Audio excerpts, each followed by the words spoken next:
प्रेक्षकांनो, अतिशय सुरेख रिव्ह्यू आहे आजचा. थोडासाही व्हिडिओ स्किप करू नका. खूपच छान दाखवलंय त्यांनी. जेव्हा सायली प्रश्न करते प्रतापरावांना की प्रतिमा आत्याला एवढा उत्साह होता, तेव्हा ते काहीच बोलत नाही. पण मग कल्पनाताई त्यावर उत्तर देतात, अगं हो सायली, प्रतिमाला ना कामाचा खूप उत्साह होता. काय करू आणि काय नको असं व्हायचं बघ तिला.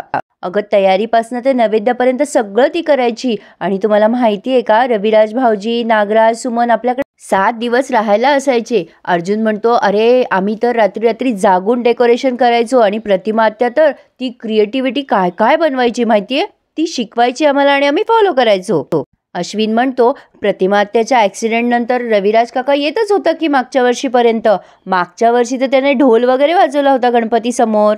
प्रतापराव म्हणतात, गेले ते दिवस आणि गेल्या त्या आठवणी. तर आता अस्मिता म्हणते, हो ना, आता परत येणारच नाहीत ते दिवस. नको ती माणसं घरात घुसवून ठेवली आहेत, त्यामुळे जवळची माणसं तर सगळी दुरावून गेली.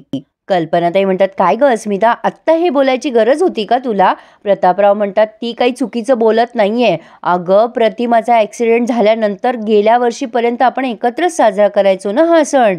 पण आता ह्या वर्षी रविराज तरी येईल की नाही कोणाच ठाऊक, पण येणार आहेत प्रेक्षकांनो ते. आणि अतिशय सुंदर प्रसंग दाखवलाय त्यांचा. तर रविराज इकडे सांगत असतात की तुम्हा सगळ्यांना माझं उत्तर माहिती आहे. आपण कोणी सणासुदीच्या दिवशी देखील सुभेदारांकडे जायचं नाहीये. पण सुमन आणि नागराज दोघंही प्रयत्न करतायत. दादा ऐका ना, म्हणजे दादा ऐक, काय होतं ना गेलं तर आपण. सुमन म्हणते, भाऊजी एकदा तरी विचार करा ना, मला तुमचा राग कळतोय, पण आपण घरच्या गणपतीला नमस्कार केला, साकडं घातलं तर वहिनी लवकर सापडते. रविराज म्हणतात, हे बघा, प्रतिमाचं नाव घेऊन मला इमोशनल ब्लॅकमेल करायचा प्रयत्न करू नका.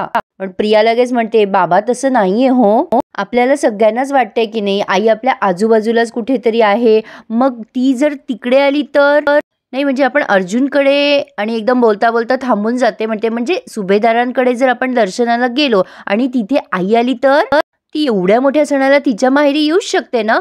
रविराज म्हणतात, मग ती इकडे काय येत नाहीये तेच कळत नाहीये मला. राकेश म्हणतो, पण ती प्रतिमा काकूच आहे हे सिद्ध व्हायचं राहिलंय अजून, म्हणजे फक्त दोघा तिघांना तर दिसलीये ती. रविराज म्हणतात, काय गोंधळ आहे ना, काही कळत नाहीये. सुमन म्हणते, भाऊजी म्हणूनच मी म्हणते घरच्या गणपती समोर आपण एकदा तरी डोकं टेकूयात. तुम्हाला पण माहिती आहे ना, प्रतिमा वहिनींची किती श्रद्धा होती गणपतीवर. गौरी गणपतीचं किती मनापासनं करायच्या त्या सगळं. बाई, मी तर गणपती समोर पदर पसरून भीक मागणार आहे. मला ना वहिनींना दुरून नाही भेटायचंय, प्रत्यक्ष घडव म्हणा बाबा, आता भेट नाही हो सहन होते आता. लगेच प्रिया म्हणते, बाबा मला पण असंच वाटतंय, आपल्या घरचा गणपती ना नक्की पावेल आपल्याला. आणि तुम्हाला जर वाटत नसेल ना, तर आपण तिथे राहायला नको जाऊयात, आपण दर्शन घेऊन आणि लगेच घरी घेऊ. नागराज म्हणतो, दादा या दोघींच्या एवढं मनात आहे तर काय हरकत आहे ना जाऊन यायला. तर आता रविराज मात्र काहीच उत्तर देत नाही. आता हे सगळेजण त्यांच्या कामाला लागतात. मग रविराज थोड्या वेळाने उत्तर देतात, ठीक आहे, घरच्या गणपतीला जायला काही हरकत नाहीये. सुभेदारांच्या घरात कोणीही थांबणार नाही, दर्शन घ्यायचं आणि लगेच परत यायचं. सुमन म्हणते, हो हो चालेल चालेल, मी लगेच तयारीला लागते. प्रिया म्हणते, थँक्यू बाबा, तुम्ही माझं मन कधीच मोडत नाही, खरंच थँक्यू. पण आता इकडे ना प्रेक्षकांनो, पूर्ण रिव्ह्यूमध्ये सेंटर ऑफ अट्रॅक्शन म्हणजे हा प्रसंग. सायली मॅडम तिचं आवरत असतात आणि अर्जुनने अख्खा पसारा घालून ठेवलाय दिवाणवर. त्याला काही कुठलाच कुर्ता पटेना. तो सायलीवरच चिडचिड करत असतो, कसं अरेंज करून ठेवलंय तुम्ही, मला एक कुर्ता सापडत नाहीये. सायली म्हणते, सर उगाच चिडचिड करू नका, तुम्ही पसारा मांडलाय, मी सगळं व्यवस्थित आवरून ठेवलं होतं. अर्जुन म्हणतो, हो मी का, ग्रेट. एक तर हे काय म्हणता याला. सायली म्हणते, याला सवळं म्हणतात. अर्जुन म्हणतो, हे कसं घालायचं हे. सायली म्हणते, सर सवळं घालत नसतात, नेसतात. आता इकडे अर्जुन म्हणतोय, तुम्ही काय आता माझं मराठी ग्रामर ठीक करणार आहात का. सायली म्हणते, नाही तुम्ही बाजूला व्हा, मी तुम्हाला कुर्ता शोधायला मदत करते. अर्जुन बाजूला सरकलाय. सायलीने एक छानसा कुर्ता काढून त्याच्या हातात दिलाय, हे घाला आता, छान दिसेल. अर्जुन ते लावून बघतोय आणि म्हणतोय, खरंच ग्रेट, छानच दिसेल. आता नेसायचे ते सवळं, ते काही नेसता येईना. पण हा प्रसंग त्याला एवढा छान वाटवलाय प्रेक्षकांनो. त्याच्यावरचं उपरणं पण सायलीने त्याला दिलंय. हा आपला तो काष्टा नेसायचा तर गोल गोल गोल फिरतोय नुसता, इकडे फिर तिकडे फिर.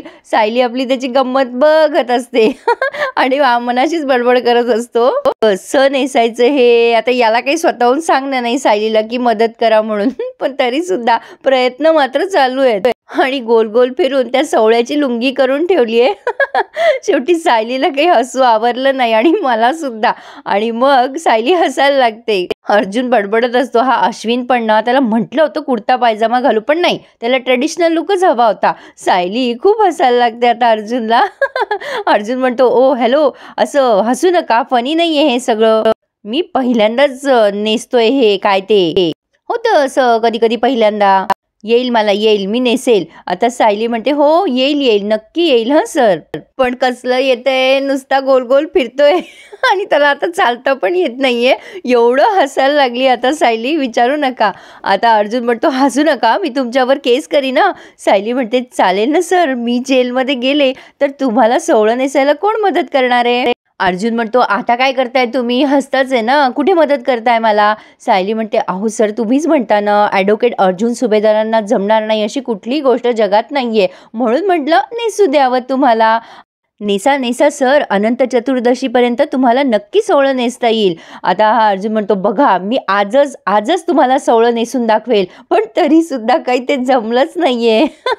मग अथक परिश्रमानंतर सायली म्हणते, सर तुम्हाला काही हे जमणार नाहीये. हा पठ्ठे आपलं ते सोवळं गोल गोल फिरवण्यातच बिझी आहे. हां, झालं बघा, नेसलं मी सोवळं. सायली म्हणते, हे असं नक्की. तेव्हा अर्जुन म्हणतो, हो मग असंच. तेव्हा सायली म्हणते, सर असे जाणार आहात का तुम्ही खाली. आता अर्जुन म्हणतो, असं का म्हणताय तुम्ही, काही चुकलंय का माझं, थांबा थांबा 1 मिनिट बघतो मी. आता हा आरशात बघतो आणि ते काही त्याला परफेक्ट वाटे ना. आता तो पुन्हा सायलीकडे बघायला लागतो आणि म्हणतो, जाऊ द्या, मी गिवअप करतोय आता. सायली म्हणते, अहो अहो कशाला सोडताय ते, अहो पारंपरिक वस्त्र आहे ते आपलं, छान दिसतं. अर्जुन म्हणतो, नाही जमते हो मला. तेव्हा सायली म्हणते, थांबा जरा, तुम्ही जर असे खाली गेलात ना तर तर आईंना आणि अन्नपूर्णा आजीला ते आवडणार नाही. आता मलाच ॲडव्होकेट अर्जुन सुभेदारांना मदत करावी लागणार आहे. तुम्ही हात वर करा बरं. अर्जुन म्हणतो, काय.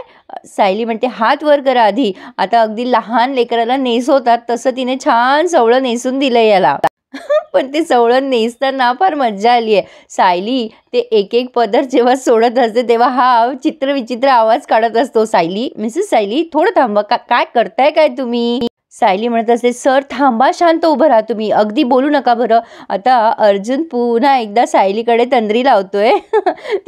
ती जेव्हा त्याला सोवळं नेसवून देत असते तेव्हा हा पठ्ठ्या मधून मधून चोरून तिच्याकडे बघत असतो.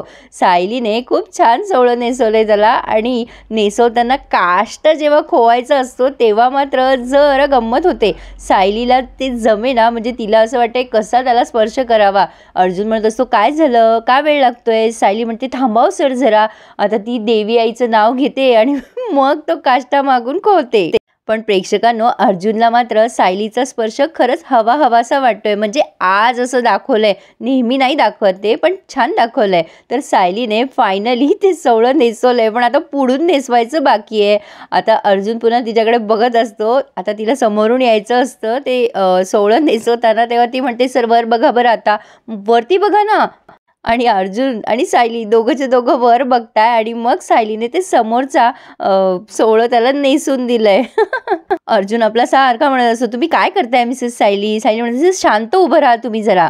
सगळं झालंय. आता तिने लास्टली फायनली समोरून सुद्धा त्याला छानपैकी असं काष्टा काढून दिलाय आणि आता फायनली रेडी झालाय अर्जुन. सायली म्हणते, झालं आता. अर्जुन म्हणतो, झालं, वा ग्रेट, ब्युटिफुल. त्याने बघितलंय स्वतःला आणि त्याला ते खूप आवडलंय सोवळं नेसवलेलं सायलीने. आणि तो सायलीला थँक्यू सो मच म्हणतोय. तेवढ्यात प्रतापराव आवाज देतात, ए अर्जुन, अरे बायकापेक्षा किती वेळ लावणार आहेस तू आवरायला अजून, चल लवकर, आपल्याला बाप्पाला आणायला जायचंय. सायली म्हणते, आवरा लवकर. हा पठ्ठ्या तसाच बन्यांवर खाली जात असतो. सायली म्हणते, कुर्ता राहिला सर. आणि घातलाय त्याने कुर्ता घातल्यानंतर पंचा सायली त्याच्या खांद्यावर टाकून देते. हे मात्र अर्जुनला फार आवडतं आणि दोघे एकमेकांकडे बघून स्माईल करताय. सायली म्हणते, सर तुम्ही खूप छान दिसताय. आणि हा मग स्वतःला आरशात बघतो आणि म्हणतो, खरंच की छान दिसतोय. आणि आता अर्जुन गणपती बाप्पाला आणायला गेलाय. पण इकडे अण्णांचं अजून मढं उकरलेलंच नाहीये त्या माणसाने. वेल, हा शब्द मी माझ्या मनाने नाही वापरते, अण्णा स्वतः बोलताय असं दाखवलंय त्यात. अण्णा त्यांच्या त्या गुंडाला म्हणत असतात, त्या अर्जुन सुभेदाराने आश्रमात जाऊन जो गोंधळ घातला असेल ना, तो घालून झाला असेल तर आपलं मढं उकरा, उपकार होतील, लवकरात लवकर ते उकरा आणि दुसरीकडे नेऊन पुरा. तो माणूस म्हणत असतो, अहो साहेब पोलीस आहेत तिथे, कशी त्यांची नजर चुकवायची, अहो ते लोक अडकवतील हो आपल्याला. जर आपला माणूस पकडला गेला तर लफडा होईल. अण्णा म्हणतो हा लफडाच झालाय डोक्याला. ताप होऊन बसलाय नुसता. तुम्ही चुका करायच्या आणि मी निस्तरायच्या. हे बघा गणपतीच्या दिवसात त्या आश्रमाकडे कोणाचं लक्ष नसेल तेव्हा आपलं काम करून टाका, उपकार होतील. तर आता तेवढ्यात ही साक्षी अर्धवट पूर्ण ऐकते, म्हणजे हा शब्द ऐकते आणि म्हणते काय अण्णा कुणाला पुरवायच्या गोष्टी करताय. अण्णा लगेच म्हणतात ह्याच्या काकाला. तो माणूस म्हणतो काय माझा काका. अण्णा म्हणतो हो तुझा काका गेला ना त्याला पुरवून टाक. आता काम कर, एक घरी जा आणि काकाच्या दुःखात टिपगाळत बस. आणि तो माणूस गपचूप तिथून निघून गेलाय. आता साक्षी तो गेल्यानंतर अण्णांना विचारतीये काय हो अण्णा तुम्हाला वाटतंय तितकी मी भोळी नाहीये आणि बिंडोक तर तुम्ही मला समजूच नका.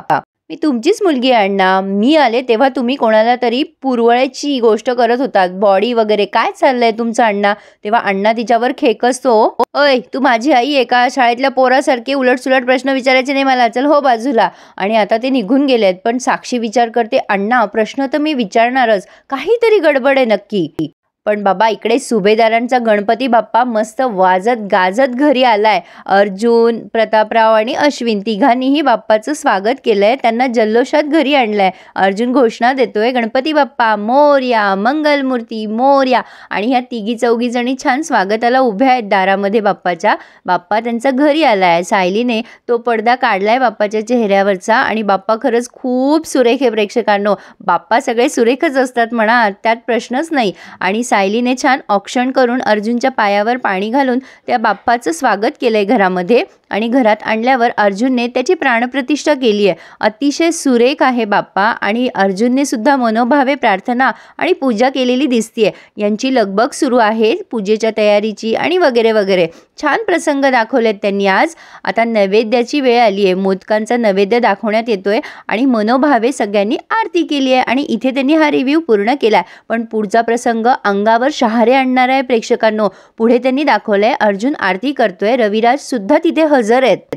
आरती झाल्यानंतर अर्जुन सगळ्यांना आरती देतो. रविराजांना आरती द्यायची वेळ येते तेव्हा रविराज एक क्षण अर्जुनकडे सारखे एकटक बघताय. पूर्णाईच्या डोळ्यांमध्ये अश्रू आलेत. आणि रविराजांनी प्रेक्षकांनो काय केलंय म्हणजे हा प्रसंग ना सायली आणि पूर्णाजीचा जसा होता ना अक्षरशः तसा अंगावर काटे आणणारा प्रसंग आहे.